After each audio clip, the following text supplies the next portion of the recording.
made it for the 5th week in a row. I am bad at planning. Yeah.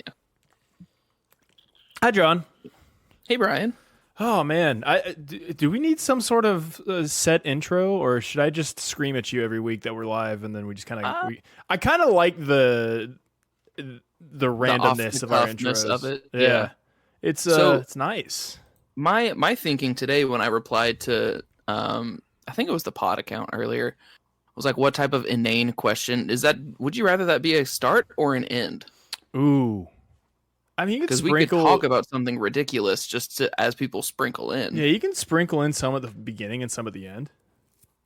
Okay. I mean, honestly, we famously, this show has little to no format. Actual. Yeah, and you know what? We make it work. It works for us. Yeah. Ooh. But yeah, how's it going, man? You know, pretty good. It turns out this show is way more fun when we win. I mean, yeah. Yeah. I don't know what you were expecting. I enjoy talking about soccer when my soccer does good. Part of me does enjoy just like rage chatting, though. I mean, it's cathartic. Like, the amount of ludicrous pessimism I had last week. I feel like part of it was fulfilling. We haven't even really started, and I can still kind of feel some pessimism coming off of you just a little bit.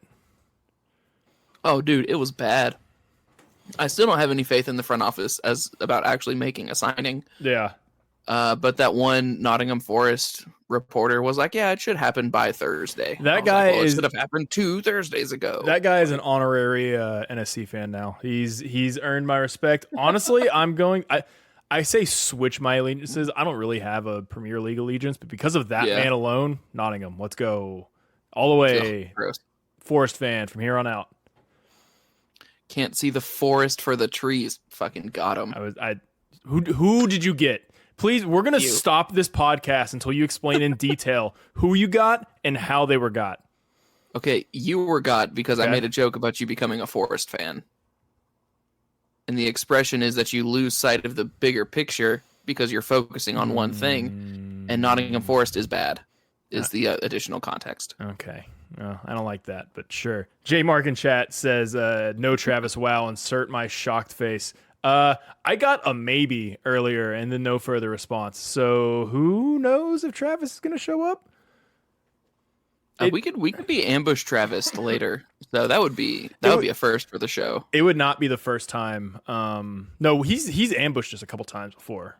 He was in chat one episode where he wasn't here. That angered me very briefly. More than you know. It was so funny. Okay, before we get any deeper into the podcast, everyone listening, everyone watching, help us out. If you listen on Apple Podcast or you listen on Spotify and you don't do the other one, go to the other one and download the most recent episode. Just help us in the algorithm, please. Like, I've realized our huge jump last month was something happened in the algorithm that it really liked us, and we got a big spike. We're catching back up to that spike for this month. It's not going to quite reach it, but the algorithm enjoyed whatever y'all did last month. So do that again. I don't know, wear your hat a certain way. Whatever superstition you did last month, do it this month. Cool. Yeah. Cool. Where do you want to start? I know I tweeted out that weird sort of outline that wasn't really an outline. So I don't know. Where do you want to start?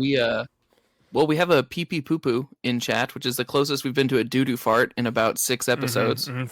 For those who don't know what that means, I had audio cues on my stream a while back that people would spam, and that was one of them.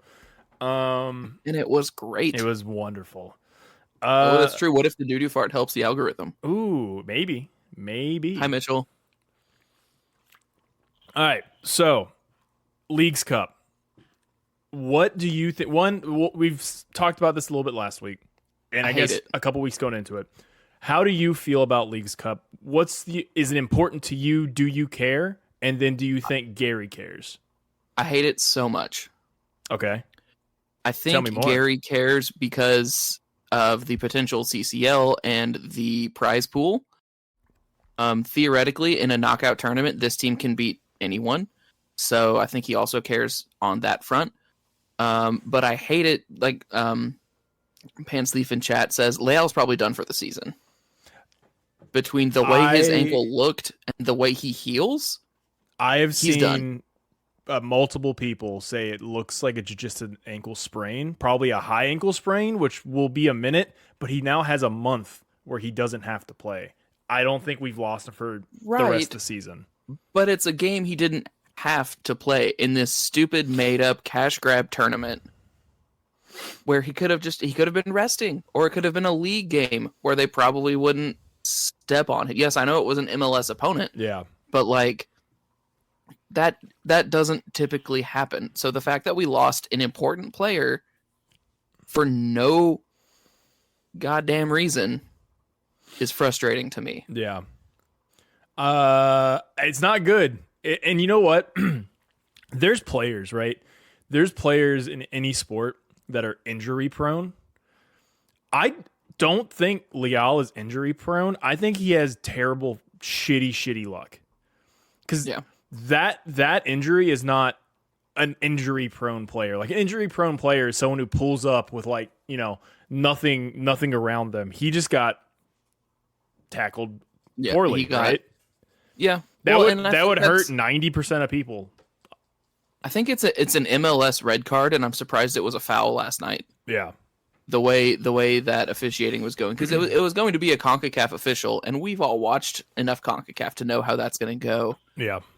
So honestly, I don't really have a whole lot of gripes against the official last night, which is a welcome change. No, it was great. I think I don't understand Teal's yellow. Like really any game, there's going to be calls you disagree with as a fan because you're a fan. But this was the first game in about a month where I didn't leave like physically hot from frustration. Yeah. Were you at the game? No, I had this weird. I was about to say I didn't see your flag. I had a weird friend emergency thing. Everything's fine, but I had a thing I had to take care of. Cool. It's cool. Grisham was there in a sweatshirt. What a weirdo. Yeah, I know. I sweatshirt shamed him. It was fun. Speaking of, so I watched it on TV, right? I was able to get to the TV by kickoff, and it looked sparse, but you kind of have to keep in mind our stadium's so fucking big for an MLS team. We still had, 16,000 people there? Yeah. Which is more than a lot of teams average for regular season and close to the size of a lot of these soccer-specific stadiums. The older ones, but still close to the size of a lot of these soccer-specific stadiums. So, I'm okay with the outcome. What's the word? Total attendance result. The attendance amount so far. The announced attendance. Yeah, against Colorado. Who the fuck cares about Colorado? Not me. Gary Smith does, though. Hates Colorado. Gary Smith definitely cares about Colorado. Hates Colorado. And I respect him for that because I'm also petty as hell. Yeah. So that game, we had a rough first half, to say the least. Yeah. It was... There's a couple Teal chances that made me scream, "God damn it, Teal!" Yeah. Josh Bauer didn't look great. He didn't look bad. But we definitely could have played better defensively. There was 2 or 3 chances that made me almost shit my pants. That I'm like, there was a minute there where I thought for sure Colorado was going to get the first goal, and it was just going to be another one of those games where, we get behind and we don't come back and Hany's not on the field and it's like, okay, it's over. But as soon as that second half kicked off, even before Hany got in, it just felt better. The vibes were better. Mm-hmm. And then as soon as Hany got in, obviously it was off to the races, right? Yeah. There's a term that floated around when Sir Alex Ferguson was managing Man United, where when they had just an abject, horrible first half, it was called a hairdryer. Yeah. Where he would scream at them, theoretically, with such venom that it would be hot air on their head and it would dry their hair. And I could see that happening at halftime of this game because they were sloppy and they were trying things instead of just making passes. The passes they were making were kind of obvious and telegraphed, and they led to some really good chances for Colorado. And even before the triple change was made, like you were saying, the second half, the vibes were just different. Yeah. So Don't get me wrong. They had to have gotten lit into at halftime. Don't get me wrong. Colorado. Oh my gosh, dog, shut up. Shut up. Don't get me wrong. In the second half, shut up, dude. Is that a Christmas blanket on the bed? It is. Marley, be quiet. Go to your kennel. Live your life. Our third host, Marley, is screaming at the fucking door. Still more contribution than Travis. Yeah, Sniped him. way Got more. him. Marley, go to your kennel, buddy. Go to your kennel. What was I even saying? About how the second half started better than the first half ended.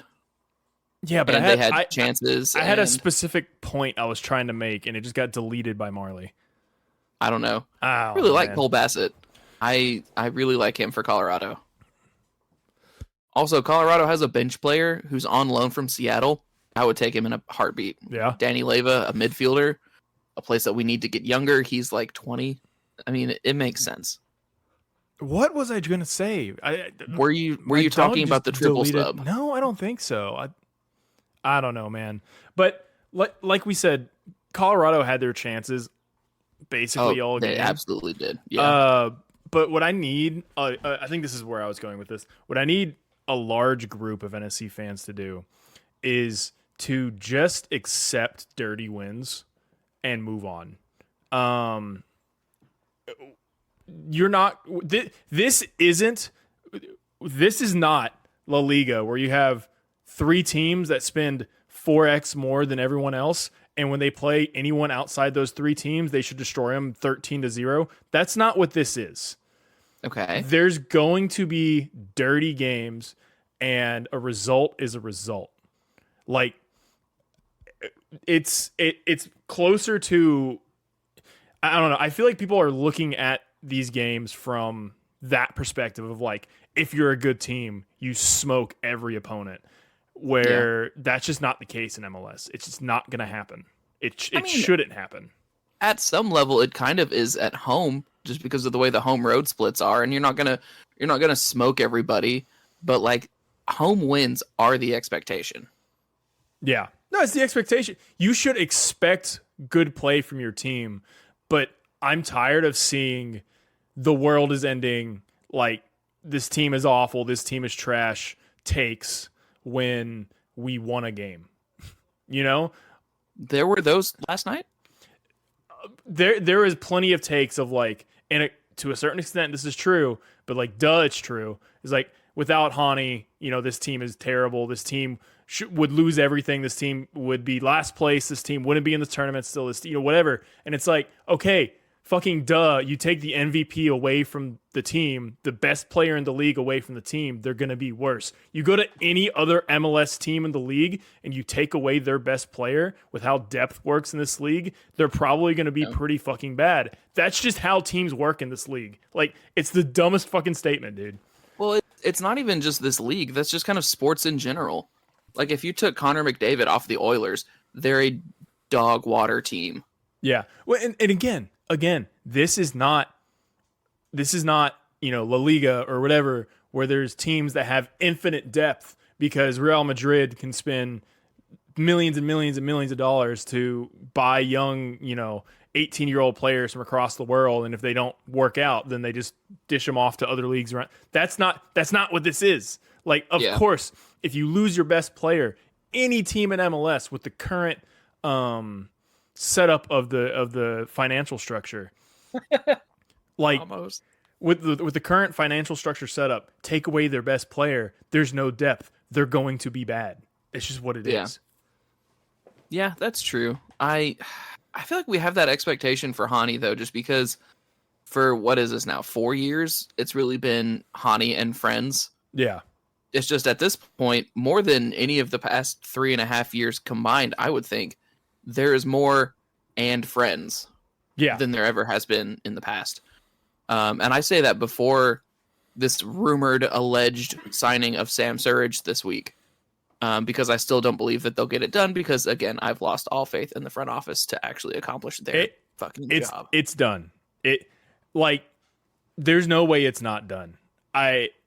With the reporting from, the Nottingham Forest journalist, from everything I've seen, from him not being at camp with Nottingham, not being in any preseason games, any activities, whatever.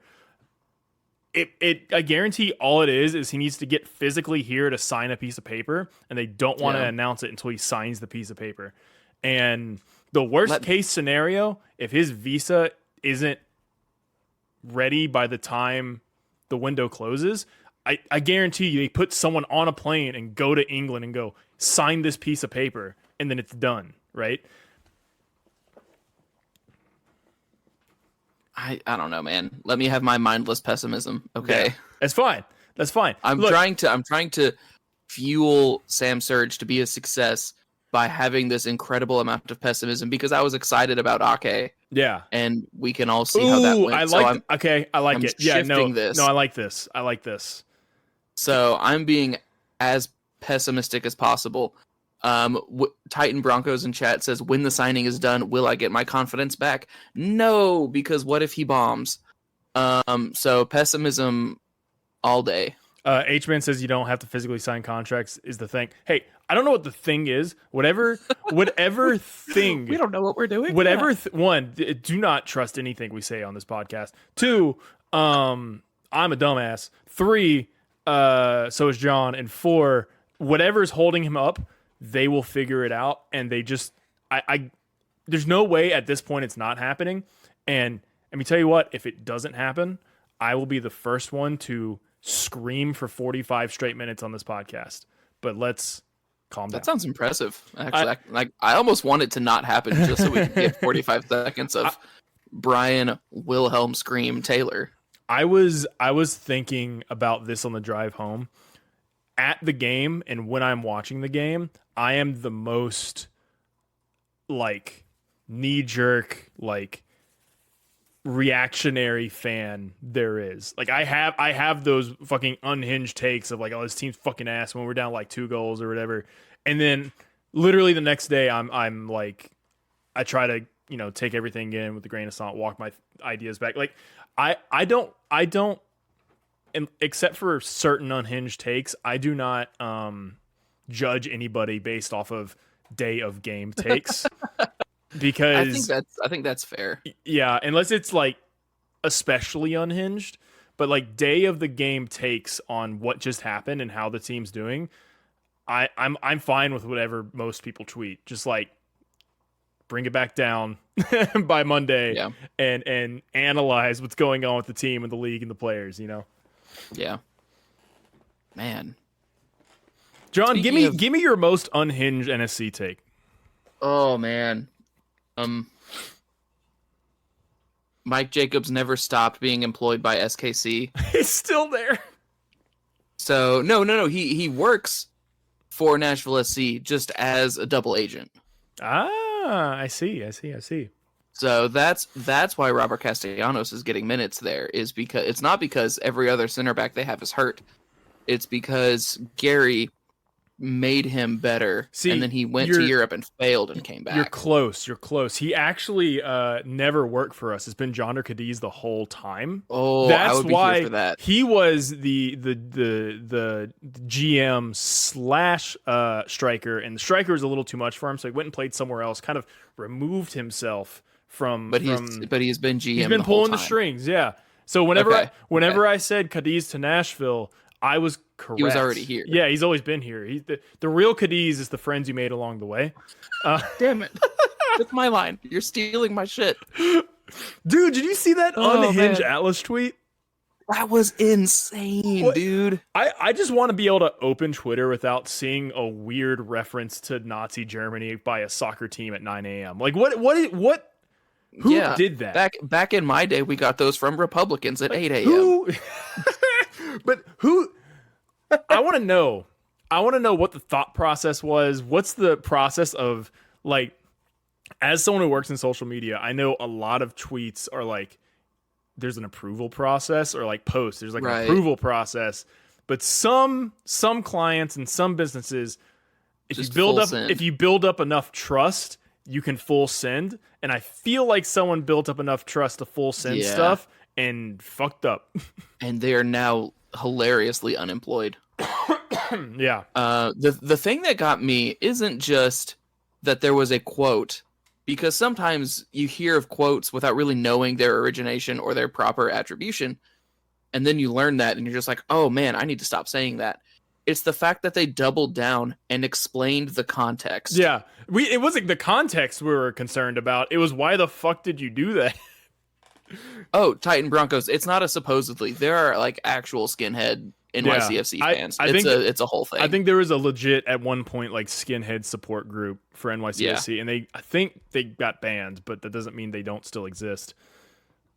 I don't know that they did. I feel like if they did, it took them incredibly too long. Yeah.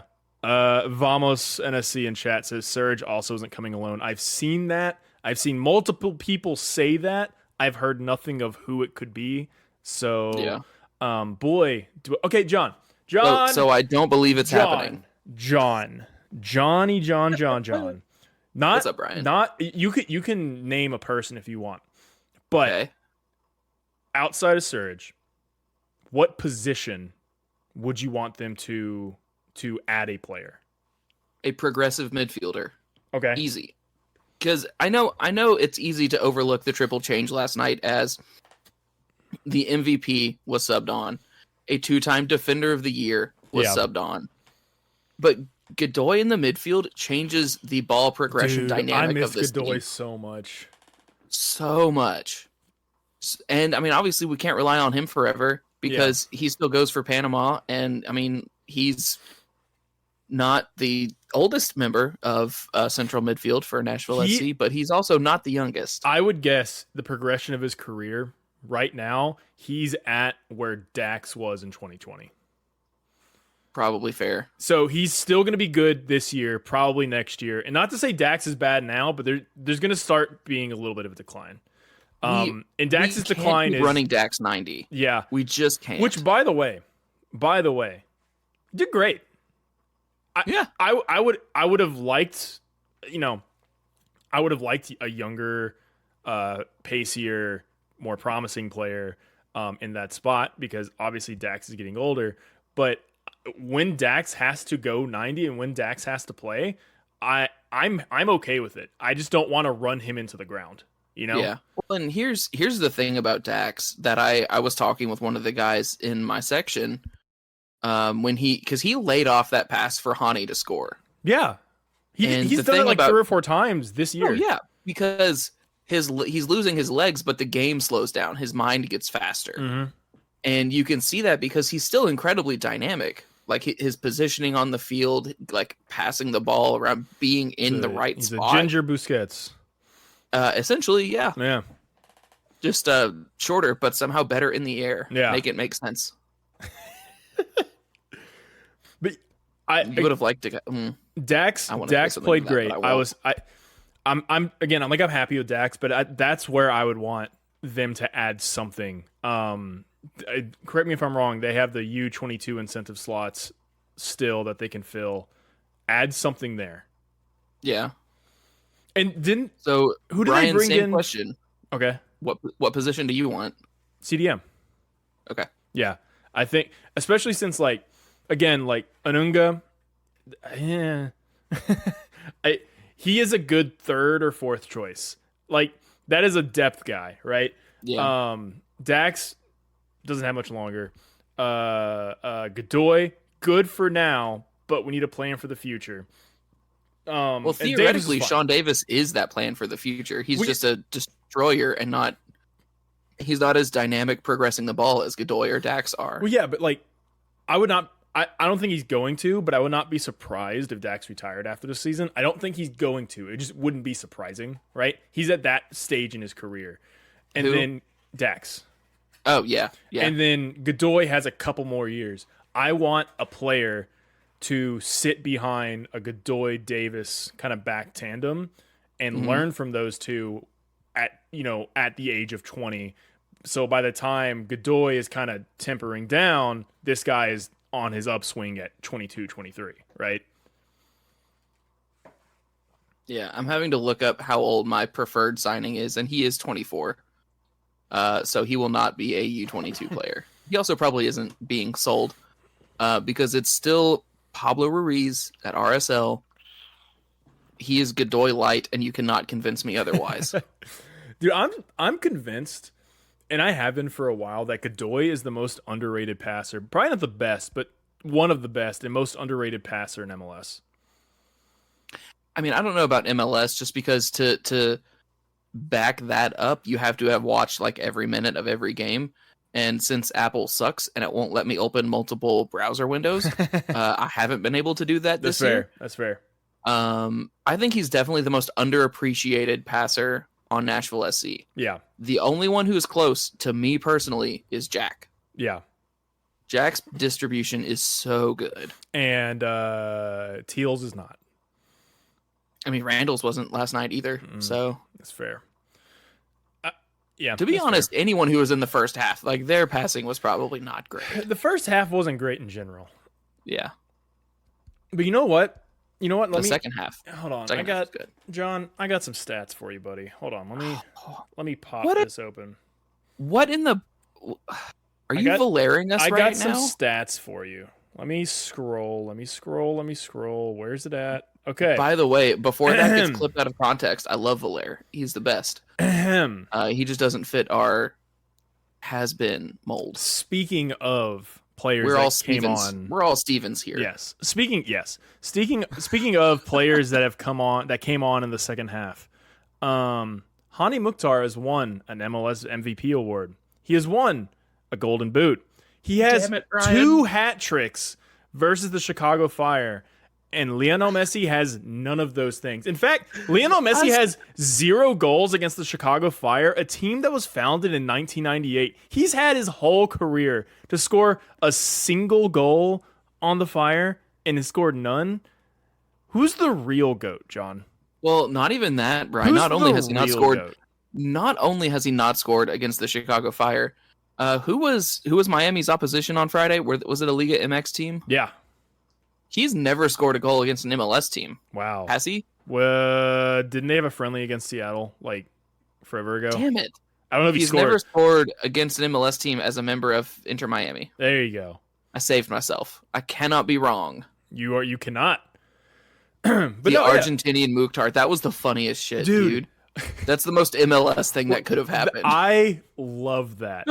I fucking love that. And I'm going to run with that forever,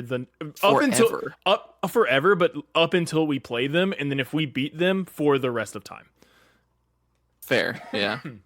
and if we don't beat them for the rest of time, it's it's how that goes. Yeah, definitely.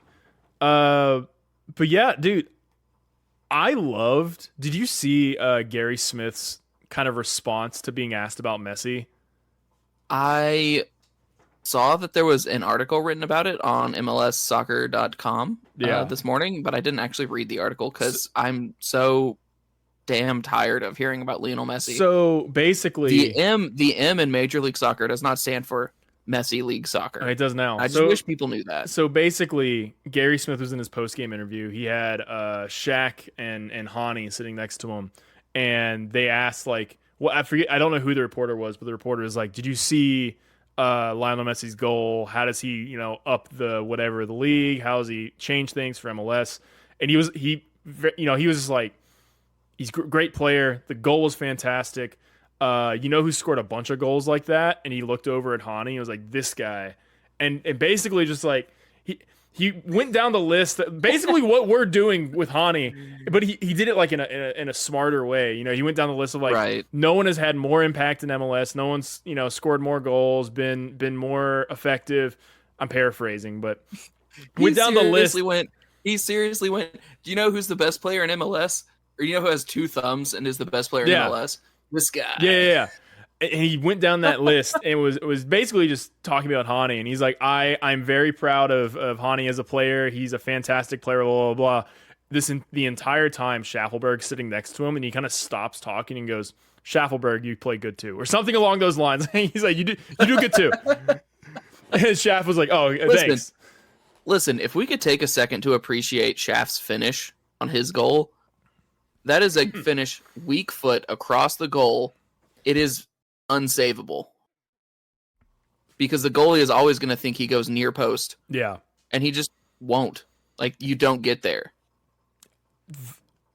We have to point out the absurdity of the Schaffelberg-Hany connection. Like, Yeah. it's so good.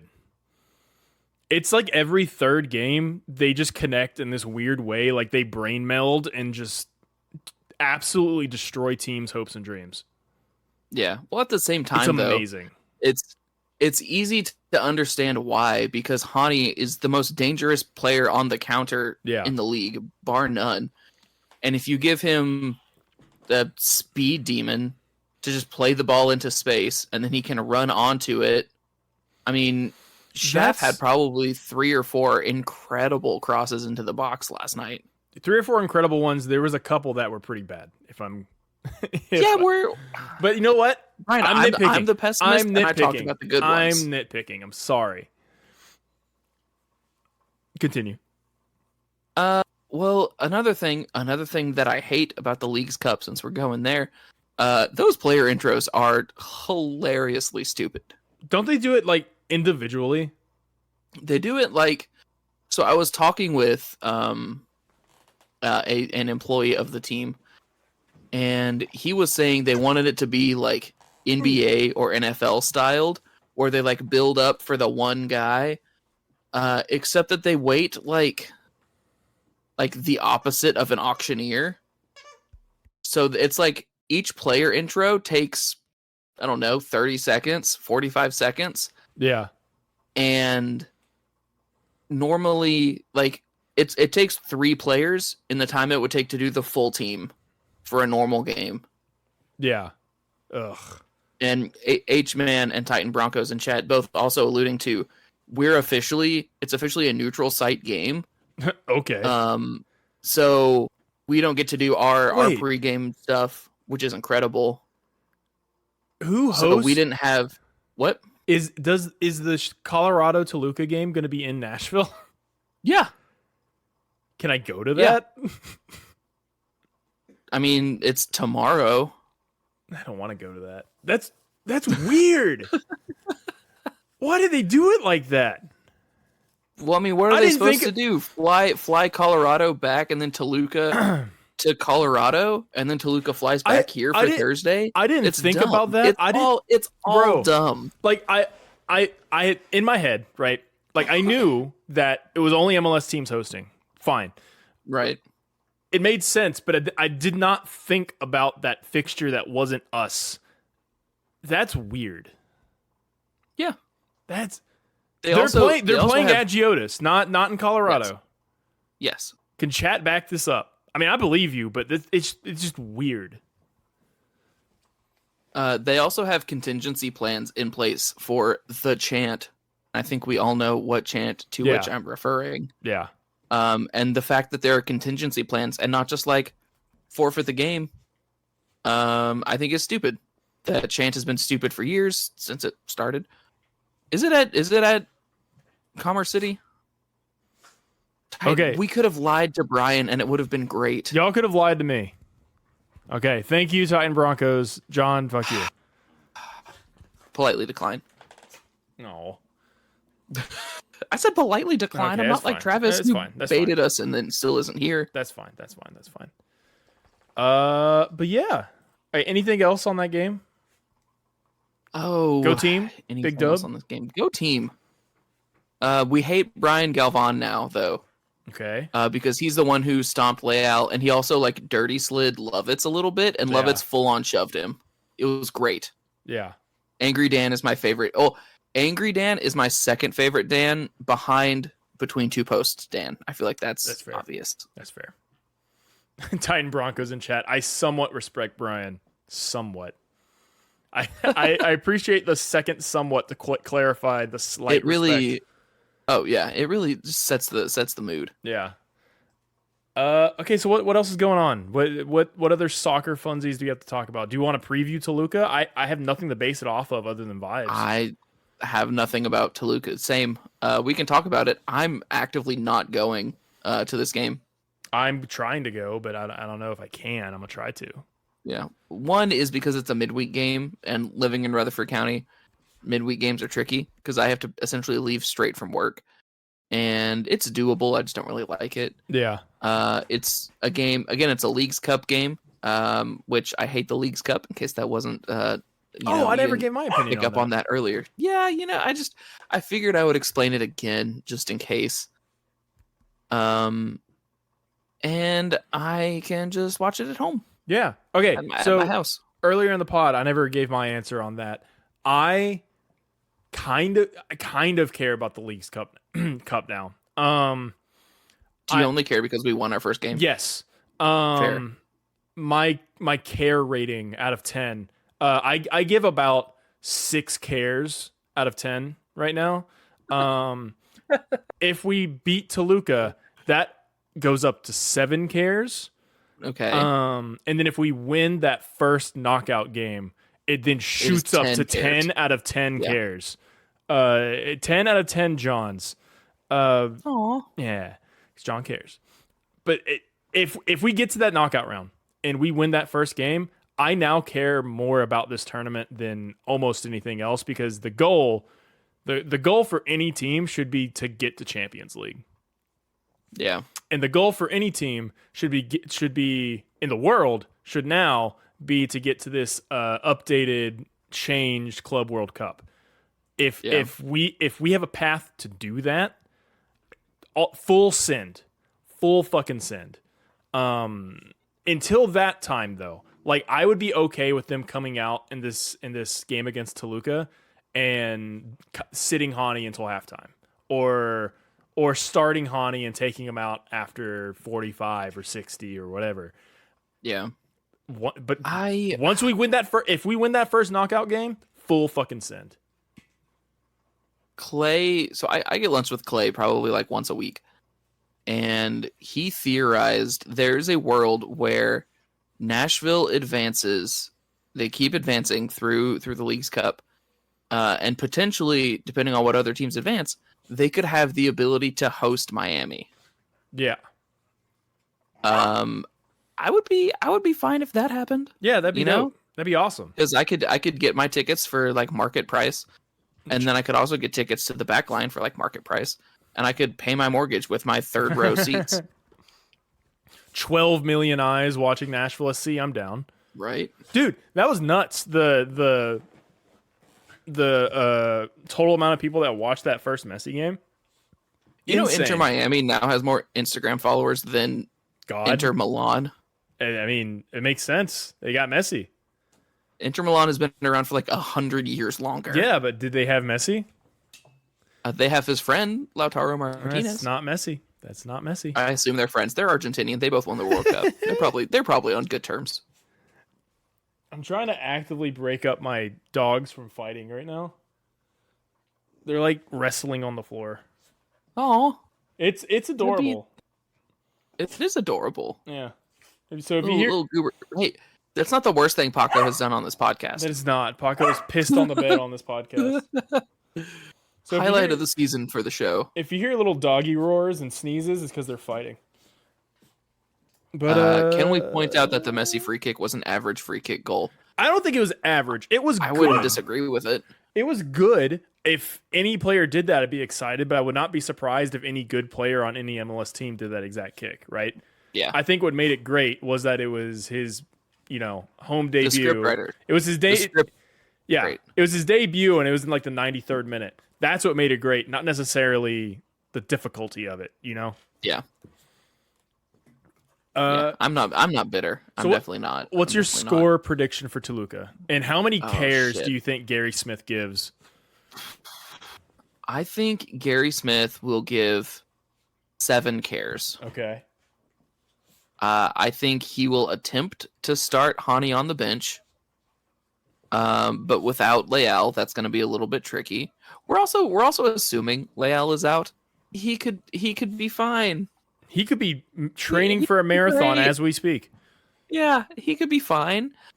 Look, you kiss a boo-boo enough times, it'll heal, right? So maybe he's just getting boo-boo kisses, and then he'll be back, right? But what if he also likes apples, and he is not allowed a doctor near him? That's fair. So, well, no, I saw a team doctor carry him off the field, so no apples. Okay, excellent. Get that man some apples. Apple TV, am I right? Oh, for sure. I also don't know like anything about Toluca's roster. I heard someone I saw someone in Discord say they have a weaker defense. Yeah. If they have a slow defense, then put Fafa and Schaffelberg both out there from the start because slow feet don't eat. Let's just put every ball in behind. I'm gonna score prediction 2-0. I'm finally calling for a clean sheet. Walker Zimmerman off a corner. Oh. And Dax finally hits that banger.